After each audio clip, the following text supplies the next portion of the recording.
Hello everyone, আসসালামু আলাইকুম। কেমন আছেন আমার মিষ্টি আপুরা? আশা করি সবাই ভালো এবং সুস্থ আছেন। আমিও আপনাদের দোয়া ও ভালোবাসায় ভীষণ ভালো আছি। প্রতিদিনের মতো নতুন আরও একটি ব্লগ ভিডিও নিয়ে আপনাদের মাঝে হাজির হয়েছি। আশা করি আজকের ভিডিওটিও আপনাদের কাছে খুব ভালো লাগবে।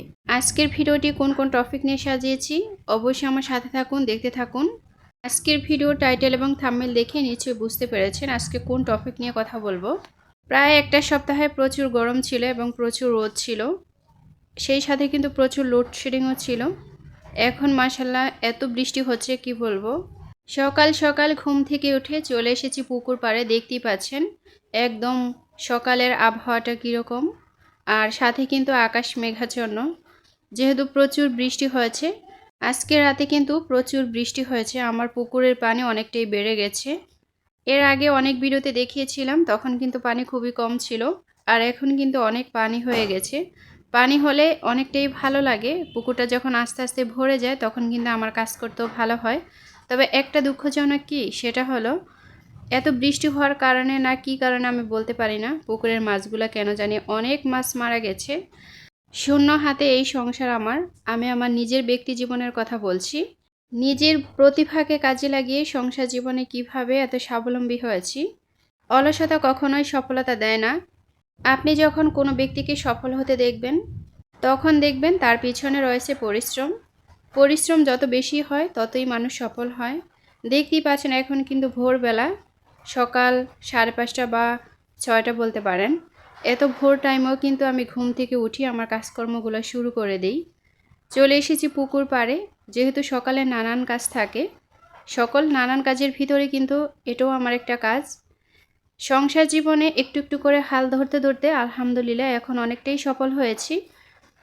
আমি কিন্তু আমার সংসারের পাশাপাশি নানান কাজ করে থাকি। দেখতেই পাচ্ছেন এই যে হাঁসগুলা, এই হাঁসগুলা কিন্তু আমি পালন করি। সেই সাথে কিন্তু বাড়িতে গাছ রোপণ করি, নানা ধরনের গাছ, সবজি গাছ রোপণ করি। সেই সাথে কিন্তু এই যে পুকুর, এই পুকুরে কিন্তু মাছ চাষ করা হয়। আমার স্বামী কিন্তু একজন প্রবাসী। আমি বাড়িতে বসেই কিন্তু আলহামদুলিল্লাহ অনেক টাকা সঞ্চয় করতে পারি। পুকুরের মাছ চাষ কিন্তু নারী পুরুষ সবাই করতে পারে। অনেকে ভাবে এটা পুরুষের কাজ, আসলেই না। নারীরা ঘরে বসে চাইলেই কিন্তু এ কাজটাও করতে পারে। প্রতিদিন নিয়মমতো যদি মাছকে খাবার খাওয়ানো হয়, তাহলে কিন্তু মাছ খুব দ্রুত বৃদ্ধি পায় এবং সেই সাথে কিন্তু মাছ বিক্রি করে অনেক টাকা সঞ্চয় করা যায়। এবং আমাদের সংসারের খাবারের যে একটা চাহিদা থাকে, সেই চাহিদাটাও কিন্তু এখান থেকে পূরণ করা যায়। 6 মাস কিন্তু পুকুরে ভরপুর পানি থাকে এবং 6 মাস কিন্তু খুবই কম থাকে। তো 6 মাসই কিন্তু মাছের বৃদ্ধির একদম পারফেক্ট সময়। ওই সময়ের ভিতরে মাছের যদি একটু যত্ন নেওয়া যায়, তাহলে কিন্তু এখান থেকে অনেক টাকাই সঞ্চয় করা যায়। অনেক মানুষ কিন্তু মাছ চাষ করে লক্ষ লক্ষ টাকা সঞ্চয় করে। আমরা একজন নারী হয়ে যদি এই উদ্যোগটা নেই, এটা কিন্তু খারাপ না। ঘরে বসে কিন্তু এখনকার নারীরা অনেক ব্যবসায়ী করে থাকে। তো আমার কাছে মনে হয় এই ব্যবসাটা অনেকটাই লাভজনক ব্যবসা।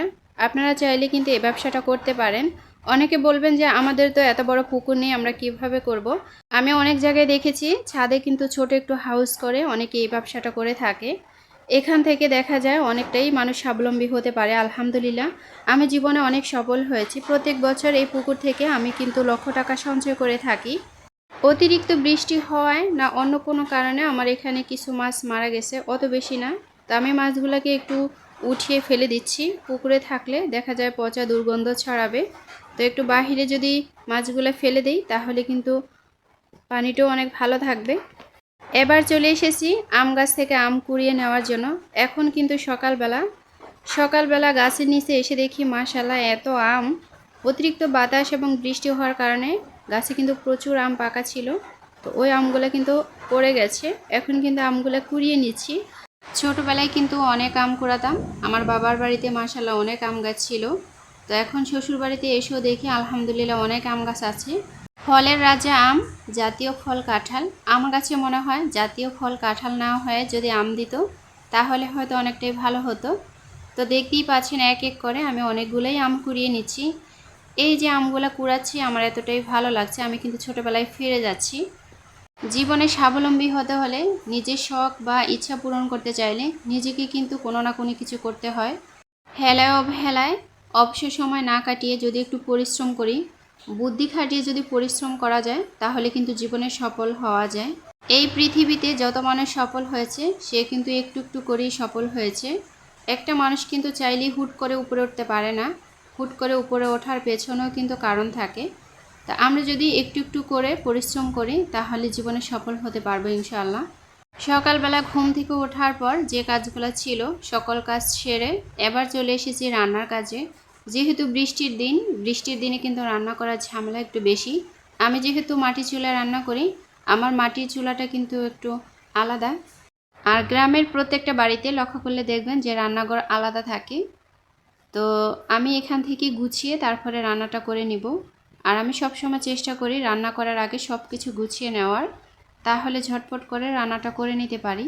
তো আজকে রান্নার জন্য এখানে নিয়েছি আলু, সাথে নিয়েছি পুঁই শাকের ডগা। পুঁই শাকের ডগা কার কার প্রিয় অবশ্যই আমাকে কমেন্টসের মাধ্যমে জানিয়ে দিবেন।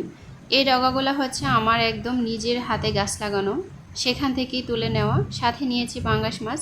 তেলযুক্ত মাছ দিয়ে এই ডগাগুলো রান্না করলে খেতে কিন্তু অনেক মজার হয়। আমি কিন্তু আজকে কোনো পাতা নেইনি, পাতাগুলো কিন্তু আমি রেখে দিয়েছি, পাতাগুলো আমি ভেজে নিব। আর ডগাগুলো দিয়ে আমি আজকে মাছ দিয়ে রান্না করে নিব। অনেকের জীবনে দেখবেন সংসার যখন শুরু করে তখন কিন্তু কিছুই থাকে না, শূন্য হাতেই মূলত সংসারটা শুরু করা। আস্তে আস্তে একটা পর্যায়ে মাশাআল্লাহ অনেক কিছু হয়ে যায়। আমরা যদি একটু বুদ্ধি খাটিয়ে চলি প্রত্যেকটা গৃহিণী, তাহলে কিন্তু জীবনে অনেক স্বাবলম্বী হতে পারি। দেখতেই পাচ্ছেন চলে এসেছি রান্নাঘরে। এইদিকে রান্নাটা বসিয়ে এবার চলে যাব ফ্রিজটা পরিষ্কার করার জন্য। ফ্রিজটা কিন্তু অনেক দিন পরিষ্কার করা হয় না, যেহেতু কোরবানির ঈদে তো ফ্রিজে মাংস রাখা হয় সবচাইতে বেশি। তো যার কারণে ফ্রিজটা একটু পরিষ্কার করে নিচ্ছি। আমি সব সময়ই কখনো এক কাজ নিয়ে বসে থাকি না, একদিকে রান্নাটা বসিয়ে অন্যদিকে কিন্তু ফ্রিজটা পরিষ্কার করে নিচ্ছি। অনেক দিন পরেই কিন্তু ফ্রিজটা পরিষ্কার করা, যার কারণে কিন্তু অনেকটাই আইস হয়ে গেছে, অনেকটাই বরফ জমে গেছে বলতে পারেন। আমি আমার সংসারটা যখন শুরু করি, আমার সংসারের প্রথম হলো এই ফ্রিজটা কিনা। এটা কিন্তু আমি সর্বপ্রথম কিনেছিলাম। আজকে আমার সংসার জীবন প্রায় 12 বছর। দেখতেই পাচ্ছেন মাশাআল্লাহ এখনও ফ্রিজটা নতুন চকচকে। আর ফ্রিজ কিন্তু চকচকে এবং নতুন রাখার জন্য একটি টিপস রয়েছে, সেটি হলো ফ্রিজটা যখন আমি পরিষ্কার করে নিই সাথে কিন্তু লেবুর রস, সাথে কিন্তু সাবানের গুঁড়া, এই দুইটা মিশ্রণে যখন ফ্রিজ পরিষ্কার করা হয় তখন কিন্তু খুব চকচকে হয়ে যায় এবং ফ্রিজের ভিতর থেকে যে একটা বাজে স্মেল আসে সেই স্মেলটা কিন্তু তখন আর থাকে না, তখন কিন্তু সুন্দর একটা স্মেল বের হয় এবং ফ্রিজ কিন্তু দীর্ঘদিন ভালো থাকে। সংসার জীবনে যদি স্বাবলম্বী হতে হয় তাহলে প্রত্যেকটা জিনিসের ঠিক এভাবেই যত্ন করে কিন্তু রাখতে হয়। এভাবে করেই কিন্তু প্রত্যেকটা নারী স্বাবলম্বী হয় জীবনে। একদিকে তো রান্না বসিয়ে দিয়েছি, সেটা তো দেখতেই পেয়েছেন। এর পাশাপাশি কিন্তু এখানে আলু ভর্তা করে নিব। অনেক দিন হয় কিন্তু আলু ভর্তা খাওয়া হয় না, মাঝে মাঝে কিন্তু একটু ভর্তা তৈরি করলে খেতে কিন্তু খুবই মজার হয়। বিশেষ করে গরম ভাত দিয়ে যে কোনো ধরনের ভর্তা খেতে ভীষণ মজার হয়। তো এখানে আমি আলুগুলো ভালো করে ছিলে নিচ্ছি, আর ছিলে মাঝখান দিয়ে স্লাইস করে কেটে তারপরে সিদ্ধ করে নিব, তাহলে কিন্তু খুব তাড়াতাড়ি সিদ্ধ হয়ে যাবে। সব সময় চেষ্টা করি সময়কে কিভাবে বাঁচানো যায়, একটু যখন অবসর সময় পাই সেই সময়টা কিভাবে কাজে লাগানো যায় সেটাই কিন্তু চেষ্টা করি। আমি যেহেতু মাটির চুলায় রান্না করি সব সময় কিন্তু খড়ি দিয়ে রান্না করি। তো খড়ির রান্নার স্বাদটা কিন্তু খুবই সুন্দর হয়, এটা সবাই জানেন। একদিকে আমাদের গ্যাস সাশ্রয় হয়, অন্যদিকে খাবারের চাহিদাটা পুষ্টিগুণে ভরপুর থাকে। এই বৃষ্টিময় দিনে চাইলে কিন্তু আমি ঘরেই রান্নাটা করে নিতে পারতাম, সেটা না করে আমি কিন্তু কষ্ট করে রান্নাটা বাহিরে করে নিচ্ছি মাটির চুলায় খড়ি দিয়ে। যারা সংসারকে ভালোবাসে প্রত্যেকটা নারী কিন্তু সংসারে কিভাবে উন্নতি হবে সেটাই চেষ্টা করে, আমিও কিন্তু তার ব্যতিক্রম নয়। আমার স্বামী কিন্তু প্রবাসী, আমার স্বামীর টাকা কিন্তু আমার স্বামীর কাছেই থাকে, প্রয়োজন ছাড়া কখনো কিন্তু আমি তার কাছ থেকে টাকা নেই না। আসলে একজন প্রবাসী কিন্তু খুবই কষ্ট করে টাকা ইনকাম করে।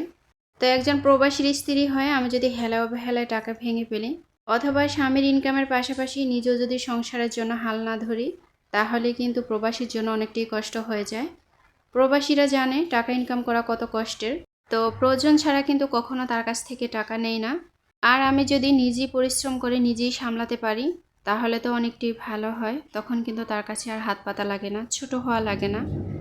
সংসার জীবনে দেখবেন নানান সমস্যা থাকে, সব সমস্যার সম্মুখীন একটা পুরুষই করবে এমনটা কিন্তু না। আমরা নারীরা যদি একটু বুদ্ধি খাটিয়ে নিজেরাও অনেকটা হ্যান্ডেল করতে পারি তাহলে কিন্তু অনেকটাই ভালো হয়। একটু পরিশ্রম আর কষ্ট করে যদি নিজেরাই স্বাবলম্বী হতে পারি তাহলে কিন্তু কখনো কারো কাছে হাত পাতা লাগে না, ছোট হওয়া লাগে না। টাকা এমন একটা জিনিস, টাকা ছাড়া পৃথিবীতে কারো কোনো মূল্য নেই। টাকা আপনার কাছে যতদিন থাকবে ততক্ষণ মানুষ আপনার চারপাশে ঘুরঘুর করবে। যখন আপনার টাকা থাকবে না তখন কিন্তু তারা আপনাকে ছেড়ে পালাবে। এটাই হলো বাস্তব কথা। আর তখনই কিন্তু কাছের মানুষগুলোকেও খুব তাড়াতাড়ি চেনা যায়। প্রায় মানুষকে লক্ষ্য করলে দেখবেন যার অর্থ বেশি, সম্পদ বেশি, মানুষ কিন্তু তাকে ভালোবাসে।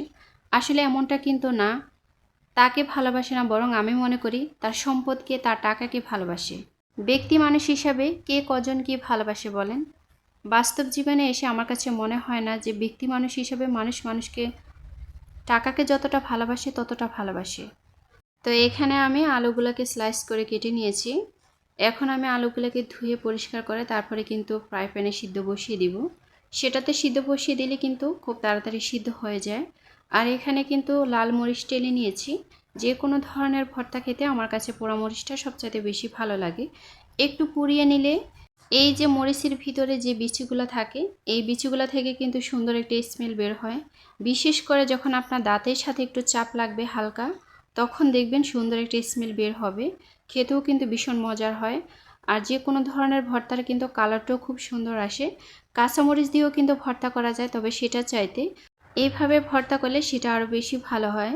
আমার বাড়িতে কিন্তু নাগামরিচ বলেন, তারপর ছোট ছোট মরিচ বলেন, সব ধরনেরই কিন্তু মরিচ গাছ আছে। তো সব সময় আমি কিন্তু পুড়িয়ে ভর্তা করার ট্রাই করি। এটা যেমন আমার পছন্দ, তেমনি কিন্তু আমার বাচ্চাদেরও ভীষণ পছন্দের। তো সব সময় এভাবেই চেষ্টা করি। আর সাথে যদি একটু সরিষার তেল দিই তাহলে তার কথাই নেই। আজকে যেহেতু প্রচুর বৃষ্টি, আজকে ভেবেছিলাম যে একটু খিচুড়ি রান্না করে নেব। তো ওই খিচুড়ি রান্না করার সময়টা কিন্তু আমার হাতেও হয়ে ওঠে না, যার কারণে আর রান্নাটা করিনি। খিচুড়ি রান্নার সাথে যদি একটু ভর্তা থাকে খেতে কিন্তু ভীষণ মজার হয়। পেঁয়াজের ভর্তা কেউ কখনো খেয়েছেন? সেটা কিন্তু আমার প্রিয় একটা ভর্তা। আমি মাঝে মাঝে কিন্তু যখন মরিচ পেঁয়াজ একসাথে মেখে নেই, ভর্তা তৈরি করার আগে একটু উঠিয়ে ফেলি, কারণ সেটা আমি আগেই গরম ভাতের সাথে খেয়ে নিই। আর সেটা আমার কাছে এই ভর্তাটা চাইতে আরও বেশি ভালো লাগে। এখন কিন্তু সব ধরনের ফলের মৌসুম বলতে গেলে আম, কাঁঠাল, লিচু, পেঁপে, পেয়ারা। তো দেখতেই পাচ্ছেন এখানে পেয়ারা খাচ্ছি। এভাবে কামড়ে কামড়ে কিন্তু পেয়ারা খেতে অনেক মজার হয়। মাশাআল্লাহ, পেয়ারাগুলো কিন্তু খুবই সুস্বাদু, যেহেতু নিজের গাছের পেয়ারা। তো আজকের ভিডিওটি এখানেই শেষ করব। সবাই ভালো থাকবেন। আসসালামু আলাইকুম, আল্লাহ হাফেজ।